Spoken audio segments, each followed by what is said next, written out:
दर्शकवृन्द, यसै गरी मुलुकमा रोजगारीका अवसरहरू सृजना गर्न अति नै आवश्यक रहेको छ। यसै गरी कृषि क्षेत्रलाई कसरी रोजगारीको अवसरहरू प्रदान गर्न सकिन्छ, कृषि क्षेत्रमा के रोजगारीका अवसरहरू हुन सक्छन् यिनै विषय पनि रहेका छन्।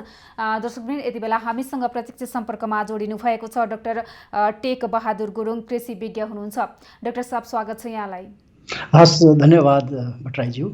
हजुर, अहिले जुन आगामी आर्थिक वर्षको बजेट कृषि क्षेत्रको लागि विनियोजन भएको छ, यो के पर्याप्त देख्नुहुन्छ, के भन्नुहुन्छ यस विषयमा? विगत धेरै वर्ष अघिदेखि नै यो कृषि क्षेत्रको जुन बजेट आइरहेको छ, यो हामीहरूले चाहिँ यसलाई पटक्कै चाहिँ यो कृषि क्रान्ति गर्नको लागि यो पर्याप्तै होइन भनेर चाहिँ पटक पटक चाहिँ अनुरोध गरिरहेका चाहिँ छौँ।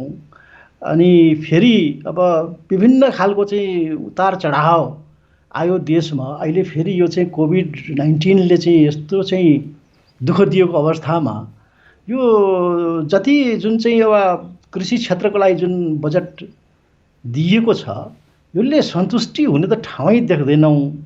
यसले खासै त्यस्तो नौलो कामहरू जो चाहिँ कोभिडको चाहिँ सङ्क्रमणको विरुद्ध लड्नुपर्ने अवस्थाबाट गुज्रनुपर्ने हुन्छ हामी आफ्नो चाहिँ खाद्यान्न आपूर्तिको लागि, यो पटक्कै सकारात्मक त देखिन्न जस्तो मान्छु।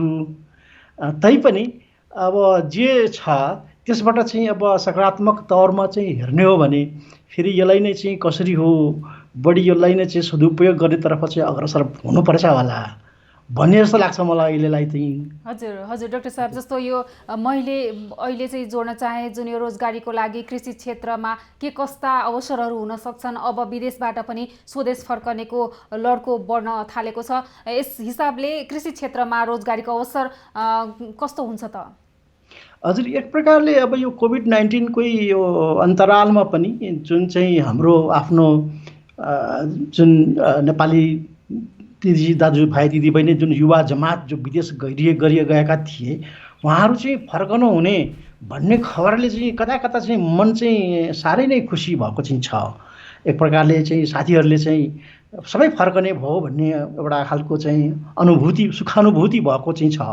र मलाई जहाँसम्म लाग्छ यो कृषि क्षेत्रको जुन चाहिँ जहाँसम्म हामी आत्मनिर्भर हुने भन्ने जो लक्ष्य छ, त्यहाँसम्म पुग्नको लागि हामीसँग चाहिँ पर्याप्त जनशक्ति नभइरहेको कृषि क्षेत्रमा भन्ने गुनासो विगत चाहिँ 1 दशक 2 दशकदेखि चाहिँ विद्यमान छ।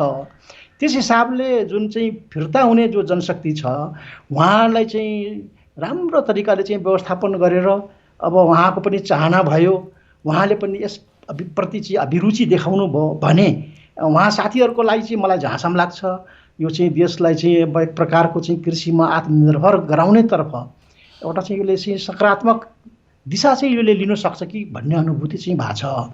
तर उहाँको व्यवस्थापन कसरी गर्ने हो भन्ने कुरा चाहिँ प्रमुख टटकारो हुन आउँछ होला जस्तो लाग्छ। हजुर डाक्टर साहब, जस्तो यो किसानहरूले विगतदेखि नै झेल्दै आएका समस्या भोगिरहेका पनि छन्। आवश्यक मल समयमा नपाउनु, बिउ नहुनु, सिँचाइको अभाव लगायतका जुन यो समस्याहरू पनि रहेका छन्, अहिलेसम्म यथावत रहेका छन्। यता सरकारले जुन हिसाबले मौजदात रहेको मल पनि जेठ महिनाभरि मात्रै पुग्ने, असारको लागि जुन अभाव हुने पनि बताइरहेको छ। यो विषय किन यो समस्याको समाधान अहिलेसम्म हुन सकेन, यहाँलाई के लाग्छ? कतिको आवश्यक छ? अहिले यो कोभिड-19लाई पनि हेरेर यो मल अभाव भयो भने कस्तो अवस्था आउला त? जुन चाहिँ कृषिको जो डिमान्ड छ, किसानहरूको जो साथीहरूको चाहिँ चाहना छ, एउटा चाहिँ यो कृषि प्रधान मुलुक हो भने हामीले चाहिँ यसलाई पटक पटक भनिआएका छौँ एउटा रासायनिक मलको कारखाना देशमै स्थापना गरौँ न भनेर।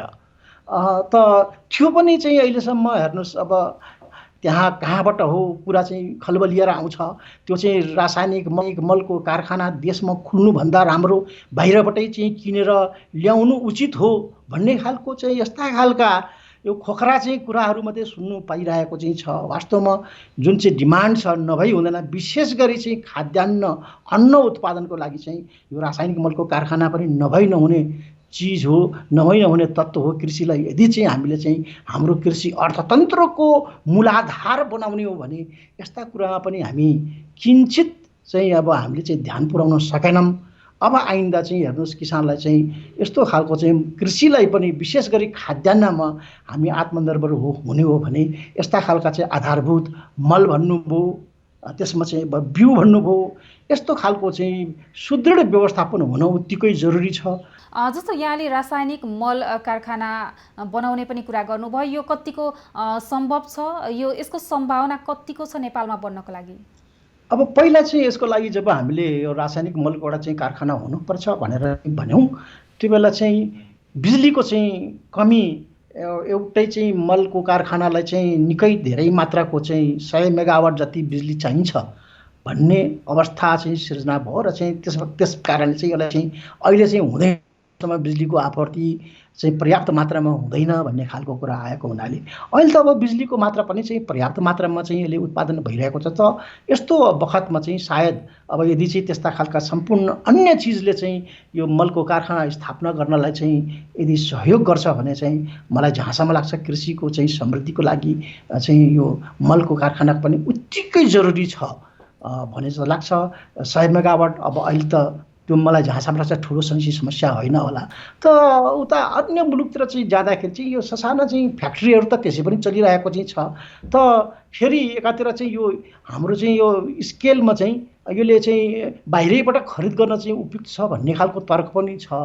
त्यसलाई फेरि एकपटक चाहिँ फेरि राम्रोसँग चाहिँ सिंहालोकन गरेर चाहिँ यो देशको चाहिँ मलाई त्यस्तो लाग्दैन, हालाकि बाहिरबाट हेर्दा यत्रो ठुलो देश छ, कृषिको चाहिँ अब आपूर्ति त तुरन्त टनौटन भइरहेको छ। जहिले पनि किसानको रुवाई यही नै हुन्छ कि मल पुगेन, अहिले पनि भन्नुभयो जेठका लागि मात्रै स्टक छ भनेर। त यसको चाहिँ फेरि एकपटक चाहिँ म यसलाई चाहिँ एक प्रकारले चाहिँ यसलाई अध्ययन गरौँ अनि चाहिँ आवश्यक परेको खण्डमा मलको कारखाना चाहिँ रासायनिक मलको कारखाना चाहिँ स्थापना गर्नुपर्ने चाहिँ आवश्यकता छ, विशेष गरी चाहिँ खाद्यान्न बालीको लागि।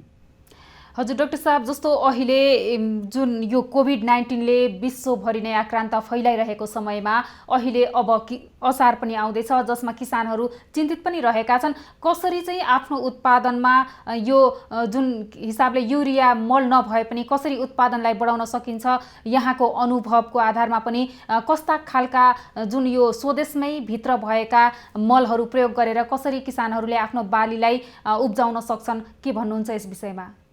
अब विकल्पहरू चाहिँ त थुप्रै छन्। विशेष गरी अब धानको भन्नुभयो, हामी चाहिँ अब यसको चाहिँ अब खाद्यान्न परिपूर्ति आपूर्तिको लागि पनि यो चाहिँ अलि धेरै एरियामा चाहिँ यो धान बाली लगाउनु पर्छ भनिरहेका चाहिँ छौँ। त यो समस्या चाहिँ अब उपाय त थरीथरीका चाहिँ छन्। युरियाको आपूर्ति चाहिँ अब हाम्रै चाहिँ पारम्परिक मलको द्वारा पनि हुनसक्छ यदि चाहिँ उपलब्ध भएको खण्डमा। तर प्रश्न यहाँ उपलब्धताको हो, प्रश्न यहाँ चाहिँ श्रमको हो।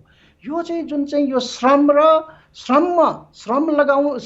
जुन हामी लगाउँछौँ कृषिमा, त्यो श्रम कृषिमा लगाउँदाखेरि त्योभन्दा अरू श्रम गर्दाखेरि बढी फाइदा उता भएको हुनाले मानिसहरू चाहिँ कृषि छोडेर पलायन भइरहेको अवस्था हो।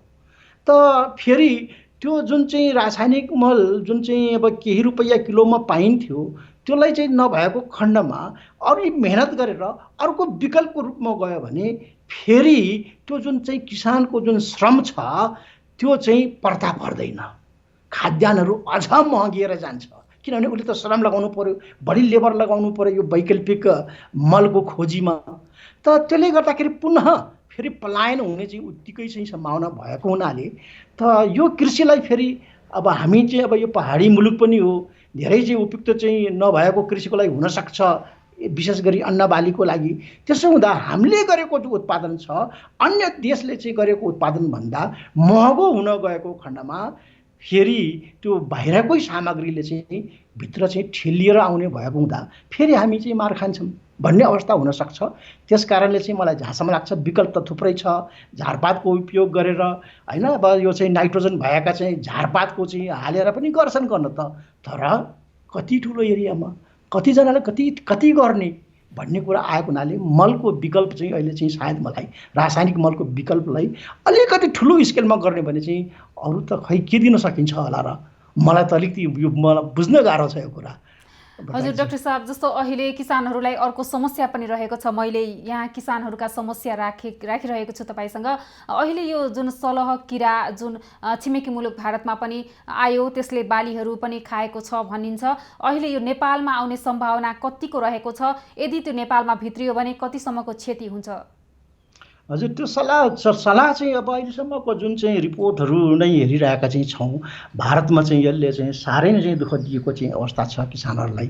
र चाहिँ यो एकपटक चाहिँ प्रवेश गऱ्यो भने चाहिँ यसले चाहिँ पुरै सखापै शून्यमै झारिदिने अवस्था चाहिँ सिर्जना हुन्छ भन्ने खालको कुरा पनि अब किताबमा चाहिँ अब जो चाहिँ यसो चाहिँ विभिन्न माध्यमद्वारा चाहिँ थाहा लाग्न आउँछ। तर अर्को यो नेपाल कृषि अनुसन्धान परिषदका वैज्ञानिकहरूको भनाइमा यो तापक्रम चाहिँ एउटा चाहिँ ठुलो एउटा यसको लागि चाहिँ एउटा यसको लागि अवरोध हुन सक्ने भएको हुनाले यो चाहिँ पहाडी भूभागतिर उति सहजै छिर्दैन र यहाँको जलवायु वातावरण तापक्रम उसको चाहिँ प्रजननको लागि चाहिँ प्रतिकूल भएको हुँदा यो चाहिँ आउन सक्ने चाहिँ सम्भावना कम छ भनेर चाहिँ लेखाहरू चाहिँ अब समाचारहरू चाहिँ सम्प्रेषण भइरहेको चाहिँ छ।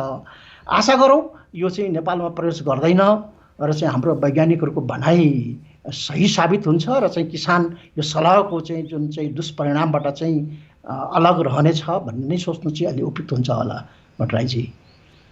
हजुर डाक्टर साहब, यहाँको समय र संवादको लागि धन्यवाद। धन्यवाद भट्टराईजी।